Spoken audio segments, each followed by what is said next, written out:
मित्रों, आज हम एक ऐसे शत्रु की बात करेंगे जो सबसे घातक है, क्योंकि यह हमारे भीतर जन्म लेता है। यह कोई बाहरी ताकत नहीं जिसे हम देख सकें या छू सकें। यह क्रोध है, मन का विध्वंसक, आत्मा का अत्याचारी। यह हमें शक्ति, न्याय और धर्म का मुखौटा पहनाकर चलता है, लेकिन सच्चाई इससे उलट है। क्रोध कमजोरी है, पराधीनता है, बुद्धि का अपमान है। मैं आपसे पूछता हूं, क्या आपने कभी किसी को क्रोध की ज्वाला में जलते देखा है? उसका चेहरा विकृत हो जाता है, उसकी सांसें तेज हो जाती हैं, उसका शरीर कांप उठता है और उसकी आवाज अनियंत्रित हो जाती है। क्या यह शक्ति का रूप है? नहीं, यह पराजय है। स्वयं पर नियंत्रण खो देने की पराजय। वह व्यक्ति मुक्त नहीं है, वह क्रोध का दास बन चुका है। लेकिन एक स्टोइक ऐसा नहीं होने देता। वह जानता है कि क्रोध मन की अराजकता है और एक अराजक मन विवेक का विनाश कर देता है। जो स्वयं पर शासन नहीं कर सकता, वह संसार पर क्या शासन करेगा? इसीलिए सच्ची शक्ति वही है जो भीतर से आती है, जो शांति और स्थिरता में निहित है, न कि विस्फोट और उन्माद में। नंबर एक, क्रोध का स्वभाव।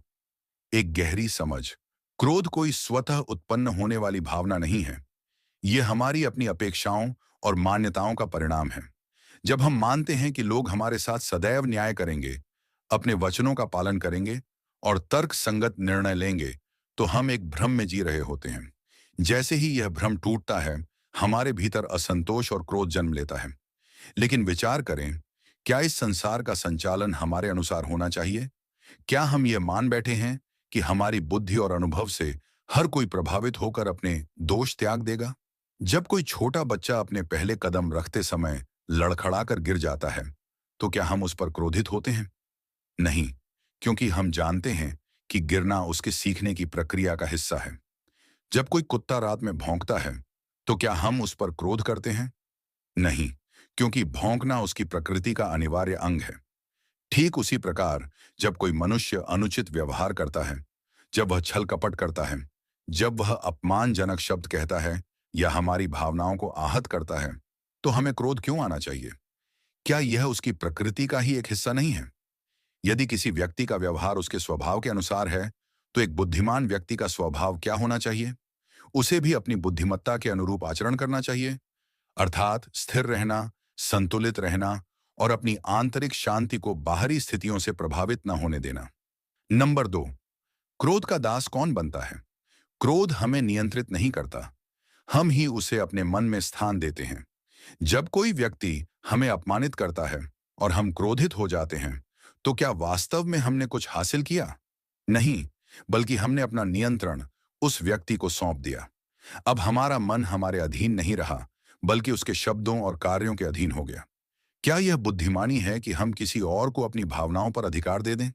वास्तव में क्रोध उस व्यक्ति को अधिक क्षति पहुंचाता है जो उसे धारण करता है, बजाय उसके जिस पर वह प्रकट किया जाता है।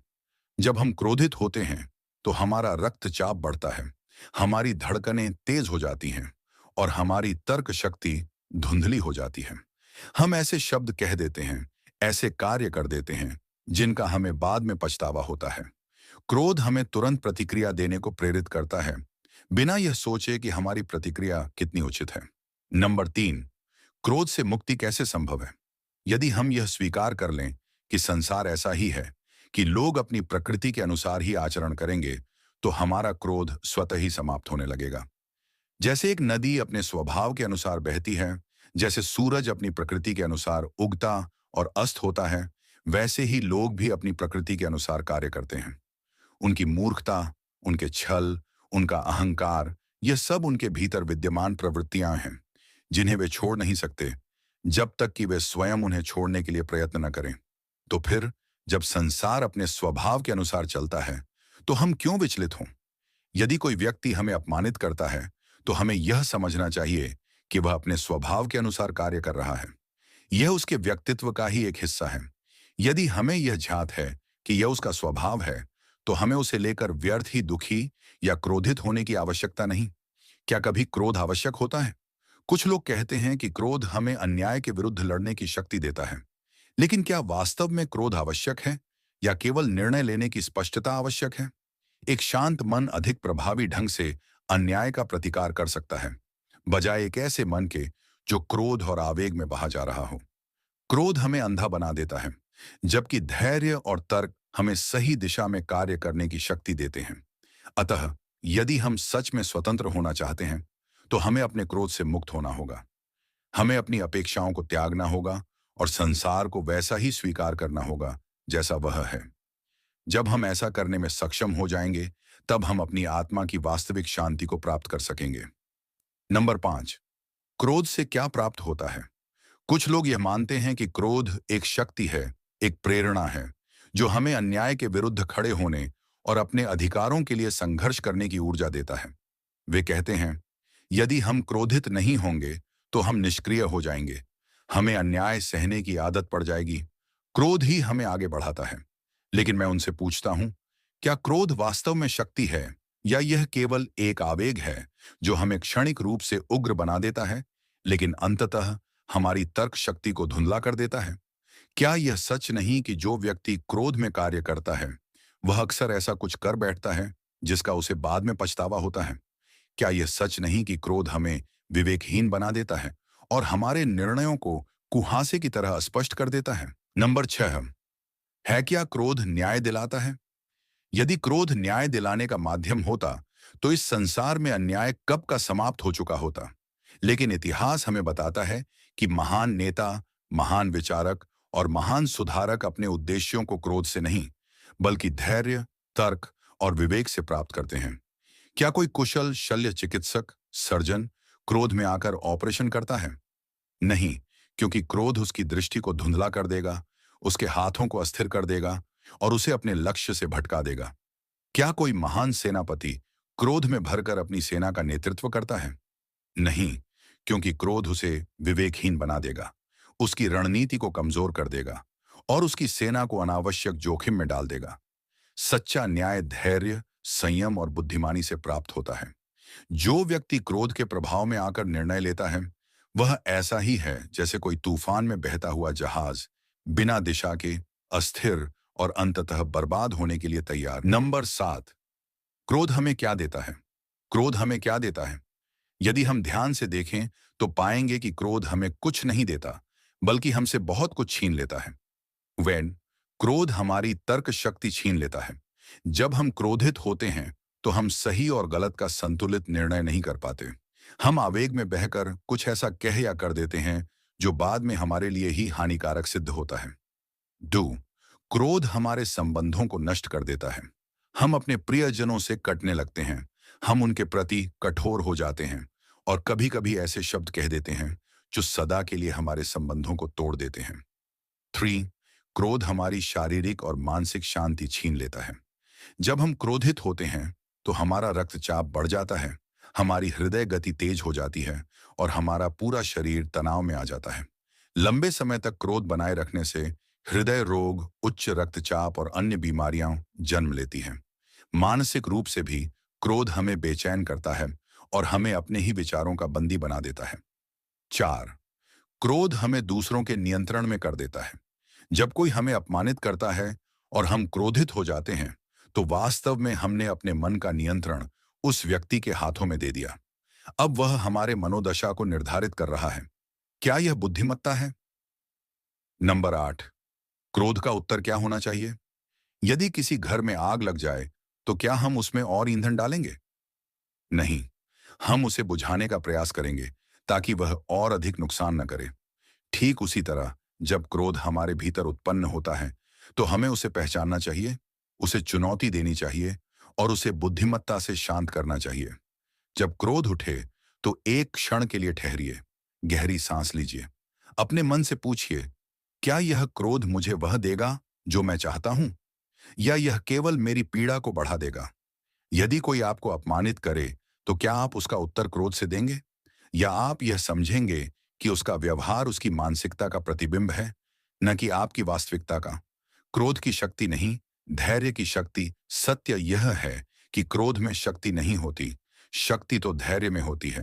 क्रोध एक क्षणिक ज्वाला है जो जलकर बुझ जाती है, लेकिन धैर्य एक शांत नदी है जो निरंतर बहती रहती है और अपने मार्ग की सभी बाधाओं को धीरे धीरे हटा देती है। जो व्यक्ति क्रोध के अधीन नहीं होता, वह सच्चा शक्तिशाली होता है। वह अपनी भावनाओं का स्वामी होता है। वह परिस्थितियों से विचलित नहीं होता और वह अपने लक्ष्य को स्पष्टता से देख सकता है। अतः जब क्रोध आए तो इसे अपनी शक्ति समझने की भूल ना करें। इसे एक परीक्षा समझें, एक अवसर यह देखने का कि क्या आप अपने मन पर नियंत्रण रखते हैं या आपका मन ही आप पर शासन कर रहा है। यदि आप क्रोध को नियंत्रित कर सकते हैं तो आप किसी भी परिस्थिति को नियंत्रित कर सकते हैं और वही सच्ची शक्ति है। नंबर 9, क्रोध पर कैसे विजय प्राप्त करें। अब आप पूछेंगे, लेकिन मैं इस भीतर जलती आग को कैसे नियंत्रित कर सकता हूं? मैं कहता हूं, यह आपके दृष्टिकोण से शुरू होता है। कोई भी घटना, कोई भी व्यक्ति, कोई भी शब्द स्वयं आपको क्रोधित नहीं कर सकता। आपके मन की उसकी व्याख्या ही उसे क्रोध में बदलती है। यदि आप अपने दृष्टिकोण को बदल लें तो क्रोध को पनपने के लिए कोई स्थान ही नहीं मिलेगा। तो क्रोध पर विजय प्राप्त करने का मार्ग क्या है? यह केवल भावनाओं को दबाने का खेल नहीं है, बल्कि एक गहरी समझ और मानसिक अनुशासन का अभ्यास है।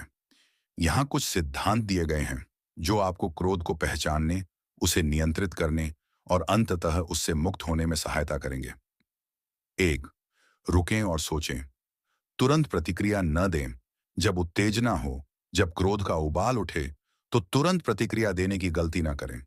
यही वह क्षण होता है जब आप या तो अपने क्रोध के गुलाम बन सकते हैं या उसके स्वामी। गहरी सांस लें। जब आप क्रोधित होते हैं तो आपकी सांस तेज हो जाती है, आपकी मांसपेशियां तनावग्रस्त हो जाती हैं। 3 गहरी सांसें लें। यह आपके शरीर और मन को शांत करने का पहला कदम है। स्वयं से कहें, रुको, अभी नहीं, पहले सोचो। समय लें। जो व्यक्ति देर से प्रतिक्रिया देता है वह अधिक बुद्धिमान माना जाता है।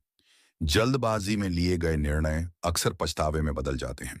जैसा कि एक प्राचीन कहावत कहती है, क्रोध में एक क्षण की धैर्यहीनता 100 पछतावे ला सकती है। डू पूछें, क्या यह मेरे नियंत्रण में है? हर बार जब क्रोध उत्पन्न हो तो स्वयं से यह प्रश्न पूछें, क्या यह घटना या व्यक्ति मेरे नियंत्रण में है? यदि उत्तर नहीं है तो क्रोधित क्यों हो? क्या आप हवा के तेज चलने पर उसे कोसते हैं? क्या आप बारिश के गिरने पर उसे धिक्कारते हैं? क्या आप सूरज के तपने पर क्रोधित होते हैं? आप इन चीजों को स्वीकार कर लेते हैं क्योंकि आप जानते हैं कि इन्हें बदलना आपके बस में नहीं। ठीक इसी तरह जब कोई व्यक्ति मूर्खता से भरा व्यवहार करता है तो आप क्यों क्रोधित हों? यदि उत्तर हाँ है, तब भी क्रोध क्यों? अगर यह आपके नियंत्रण में है तो शांति से उपाय करें। समस्या का समाधान खोजें, न कि उसकी आग में जलें। क्रोध से नहीं, बल्कि बुद्धिमत्ता और तर्क से काम लें। 3, जिसने आपको क्रोधित किया उसे समझें। जब कोई व्यक्ति आपको चोट पहुंचाए, आपको अपमानित करे या आपके साथ अन्याय करे तो सबसे पहली प्रतिक्रिया होती है, इसने मेरे साथ ऐसा क्यों किया? लेकिन एक और प्रश्न पूछें, क्या यह व्यक्ति वास्तव में समझदार और संतुलित है? यदि कोई व्यक्ति आपको अपमानित करता है तो सोचें, क्या वह स्वयं भीतर से दुखी नहीं है? यदि कोई आपको धोखा देता है तो क्या यह उसकी अज्ञानता और लालच का प्रतिबिंब नहीं? क्या एक सुलझा हुआ, शांति से भरपूर व्यक्ति दूसरों को दुख पहुंचाने का कार्य करेगा?